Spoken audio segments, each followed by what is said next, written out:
여러분들 지금 SKT 유심 해킹 사건으로 전국이 떠들썩한데 그중에 일부 변호사들이 단체 소송을 진행하겠다라고 해서 논란이 뜨겁습니다. 근데 제가 손해배상 전문 변호사로서 지금 이 시점에 단체 소송 진행하겠다고 하시는 변호사님들 보면요, 저게 맞나? 대법원 판결에 개인정보 유출로 인한 손해배상 기준을 명확히 정해져 있고 이번 사건에서 그 요건을 충족하기가 굉장히 어려워 보이는데 그걸 알면서도 저렇게 소송 진행한다고 광고를 하나? 단체 소송 진행했다가 패소하면 고객들이 상대방 변호사 비용 다 물어줘야 되는 거 알 텐데 그거 감수하고 진행하라는 건가? 단순히 그냥 착수금만 받으려고 소송 참여하라는 건가? 소송 진행을 핑계로 자기 이름을 알리고 싶은 것은 아닌가? 관종 이런 게 되겠죠? 자, 이런 느낌이 너무 강하게 들어가지고요, 오늘 한마디 해보려고 영상 찍게 됐습니다. 유심 해킹 사건에서 소송 진행을 경계해야 되는 가장 큰 이유를 말씀드리면 소송 기준이 되게 엄격하다는 거예요. 일례로 2012년에 KT에서 해킹으로요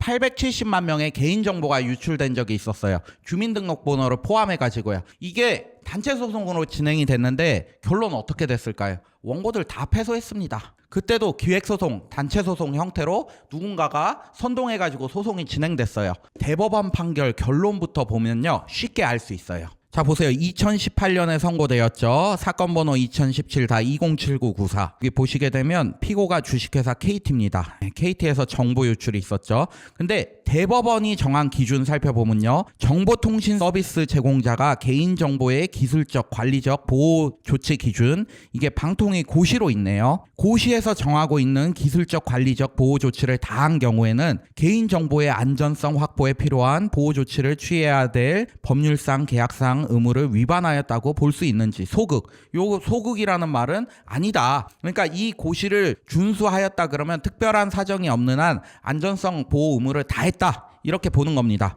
그래서 결론이 어떻게 났냐면요, 갑 주식회사와 정보통신 서비스 이용 계약을 체결한 을 등의 개인정보가 해킹 사고로 유출되자 을 등이 갑 회사를 상대로 손해배상을 구한 사안에서 재반 사정에 비추어 보면 갑 회사가 개인정보의 기술적, 관리적 보호 조치 기준, 방통위 고시죠, 여기서 정한 기술적, 관리적 보호 조치를 취하지 않았거나 정보통신 서비스 제공자에게 요구되는 개인정보 안정성에 확보한 기술적 조치를 취하지 않아서 정보 유출 사고가 발생하였다고 보기 어렵다. 또한 원심 판례를 수긍해서 결국 손해배상 책임 인정하지 않은 겁니다. 자, 그리고 사례가 또 있어요. 2014년에 싸이월드, 이게 지금 해킹 사고 터진 SKT하고 계열사로 볼 수 있죠. SK 커뮤니케이션. 자, 거기서 3,500만 명의 개인정보 유출 사건이 있었어요. 자, 이 사건에서도 피해자들 모아서 변호사가 소송 진행했는데 졌어요. 판결 한번 살펴볼게요. 대법원에서 2018년 선고됐죠. 사건 번호 2015-24904. 자, 보게 되면 피고가 SK 커뮤니케이션즈라고 해가지고 이게 싸이월드입니다. 자, 여기서도 똑같이 보게 되면요, 기준이 구정보통신망 이용 촉진 및 정보 보호에 관한 법률 시행령에서는 방송통신위원회로 하여금 개인정보의 안정성을 확보하기 위해 필요한 기준을 정해서 고시해야 된다. 그러므로 정보통신 서비스 제공자가 고시에서 정하고 있는 기술적, 관리적 보호 조치를 다하였다면 특별한 사정이 없는 한 정보통신 서비스 제공자가 개인정보의 안정성 확보에 필요한 보호 조치를 취해야 할 법률상 또는 계약상 의무를 위반하였다고 보기는 어렵다, 이렇게 돼 있죠.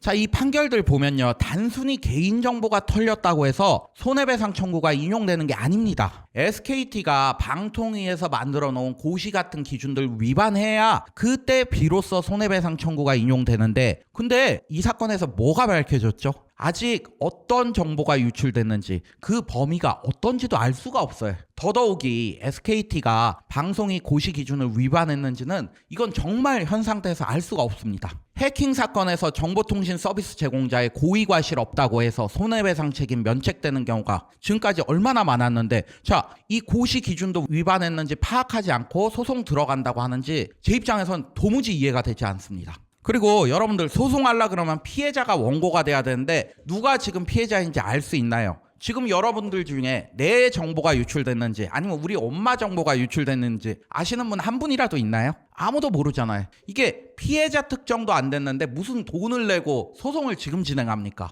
이게 말이나 돼요? 이거는 SK 가입자면 다 붙어라, 소송 한번 싸질르자, 뭐 이런 거하고 똑같은 개념 같아요. 그리고 유출된 정보를 봐도 이게 소송이 가능한지 진짜 모호해요. 유심 정보에는 가입자 식별 정보, 단말기 식별 정보, 유심키 번호가 들어있죠. 이게 모이면 심 스와핑이나 심 클로닝이 가능한다 하더라도 이거는 주민등록번호랑 같은 정보랑 좀 달라요. 이게 순수 기술적인 정보일 가능성도 높아서 이게 과연 위자료 소송의 대상이 될지 아닐지 이거를 되게 고민을 해봐야 돼요. 이런 순수 기술적인 정보에 대해서 소송 정보가 없기 때문에. 근데 이런 고민 안 해보고 소송 진행한다고 한다. 이거는 되게 제가 봤을 때 무책임한 것 같아요. 마치요, 의사가 환자가 아파서 왔는데 야 바로 수술 갑시다 하는 거랑 이건 똑같아요.